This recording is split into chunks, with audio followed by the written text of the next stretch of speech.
Around 310 BCE, the last Hebrew prophets pass. For the first time since the Exodus, the direct line to the divine is gone. The responsibility of leadership falls to the high priest, Shimon HaTzadik, Simon the Righteous. He is the last surviving member of the Great Assembly. Without prophetic visions to guide the state, the nation's survival depends on human agency. The legal and spiritual constitution of the people now rests on the rational decisions of an earthly court. This transition is immediately tested. Alexander the Great has obliterated the Persian Empire. Now he is moving his military machine toward the gates of Jerusalem. Shimon HaTzadik must now confront a global superpower without the promise of a miracle. He has only statecraft and diplomacy to prevent a total slaughter. The Greek military machine is an undefeated force. As it reaches the borders of Judea, the momentum seems unstoppable.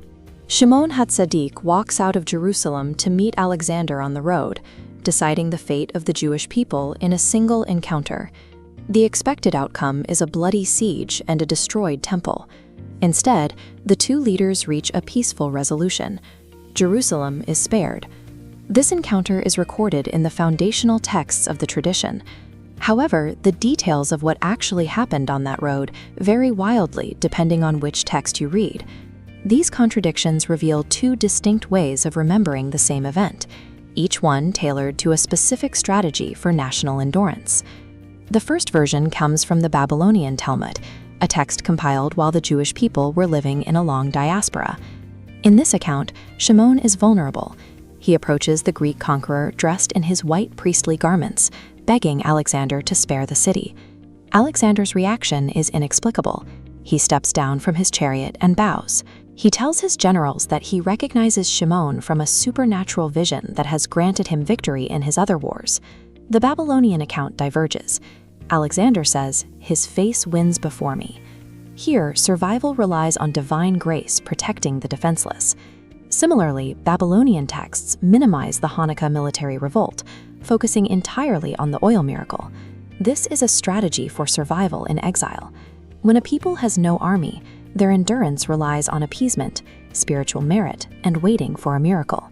But the Jerusalem Talmud, written by sages living in the land of Israel, records a very different confrontation. Shimon does not beg. He marches to the border flanked by 400 armed men, signaling that he is prepared for a military conflict. In the Jerusalem text, Alexander says the same quote, "His face wins before me." But the meaning shifts.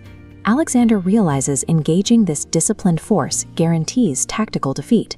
He sees a commander who knows how to win. Consistent with this, the Israeli sources for Hanukkah ignore the oil miracle entirely. They focus solely on the tactical triumph of the Maccabee revolt. This is the sovereign mindset. It builds a psychology of national dignity and military readiness, the tools required when a nation holds its own land. Let's return to Alexander's claim that Shimon's image defeated him in battle.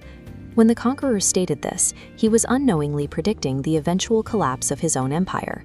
Generations later, men who looked exactly like Shimon, the priestly Hasmonean family, would rise up against the Greeks. The Maccabees broke the Greek hold on the region through direct military force. They catalyzed the ruin of the Greek superpower in Judea, fulfilling Alexander's accidental prophecy through physical action. Judaism does not rely on a single static posture toward history. The tradition maintains two distinct blueprints, one for surviving as a minority in exile, and another for exercising power and sovereignty. Simply knowing the laws of the past is not enough. True mastery of this 3,000-year-old civilization requires the historical awareness to recognize which era the nation is in, and the resolve to choose the correct strategy for survival.